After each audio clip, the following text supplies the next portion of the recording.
Hello children. Now let's begin today's new lesson. Open your book on page 106. Қайырлы күн балалар. Кітабымыздың 106 бетін ашамыз. Сол беттегі барлық жаттығуларды менімен бірге орындаңыздар. Reading exercise 1. Which of the following sentences are true about swimming? Decide in pairs. Яғни жүзуге байланысты төменде сөйлемдер берілген. Сол сөйлемдерді қайсысы дұрыс немесе бұрыс екенін анықтаңыздар және соны жұптарыңызбен талқылаңыздар дейді. Ендеше сөйлемдерді аударып көрейік. Бірінші, you can run around the swimming pool. Бассейннің айналасында сен жүгіре аласың. Жүгіруге болмайды. Бізде not true. It's a good idea to eat before you go swimming. Бұл керемет идея, сен жүзуге барар алдында тамақ ішіп алсаң дейді. Бұл да тамақ жүзуге суға түсердің алдында негізі тойып тамақ ішуге болмайды. Бұл да дұрыс емес. It's not true. Next, the lifeguards can help you. Құтқарушылар саған көмектесе алады. Дұрыс, құтқарушылар бізге көмектесе алады. It's true. You can dive anywhere you like. Яғни сен өзің қалаған жерде сүңги аласың. Жоқ, қалаған жерде сүңгуге болмайды. It's not true немесе false. It's important to read the things at the pool. Яғни бассейндегі белгілерді оқу өте маңызды. Бұл да дұрыс, өйткені белгілерге қарап біз әрекет жасауымыз керек балалар. Next, exercise 3. Read the text, match the instructions to the pictures A to E дейді балалар. Мәтінді оқимыз және де 5 сөйлем берілген. Солның қасында суреттермен сәйкестендіру керек екенбіз. Safe splashing. Swimming is a great way to exercise, but it can be dangerous. Stay safe at the pool by following these simple rules.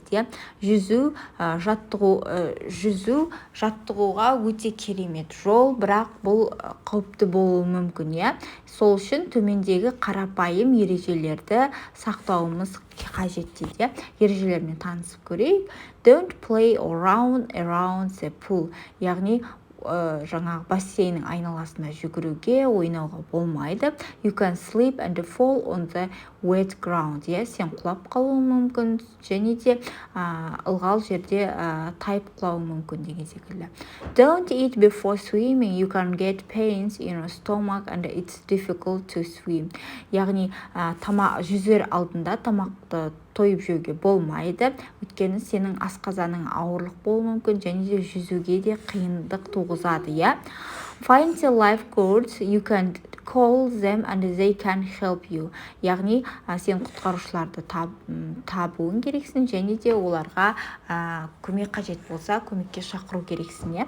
Look for no diving things. Never dive in this place. It's very dangerous.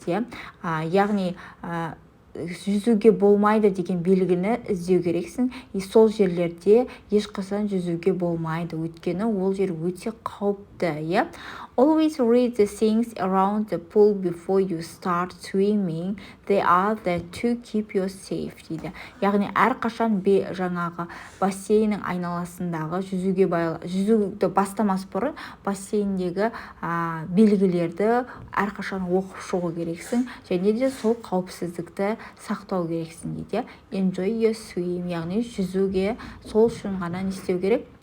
Кірісу керек балалар. Мәтінді аудардық. Енді суреттермен сәйкестендіру жұмысы оңай болады деп ойлаймын. Бірінші өздеріңіз тауып, сосын мендегі дұрыс нұсқамен тексеріп алсаңыздар болады балалар. Next, exercise 3. With the words and the mustn't to write complete sentence. Mustn't деген міндетті, mustn't міндетті емес деп аударылады.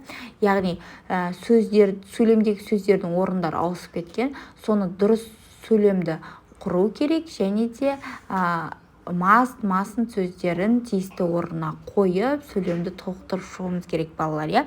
Мен сіздерге дұрыс нұсқасын қалдырдым. Осыған қарап, өздеріңіз толықтырып жазып шықсаңыздар болады. Бұл да жаңағы жүзуге байланысты ережелер берілген балалар. Ендеше келесі жаттығуға көшейік. Exercise 4. Speaking, writing, сөйлеу және жазылым. List the information in the text under the headings. does, don'ts, use must, mustn't to tell the class.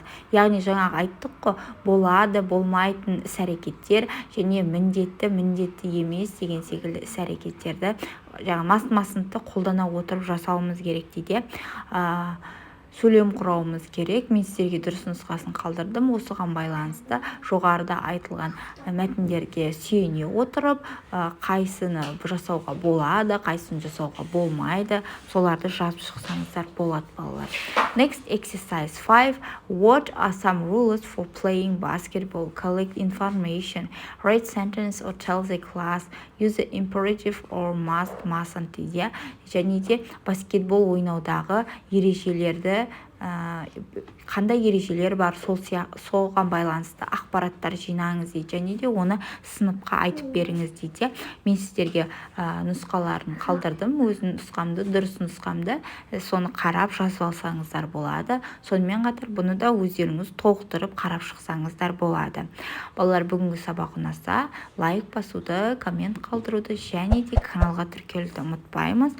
The lesson is over. See you next lesson. Goodbye, children.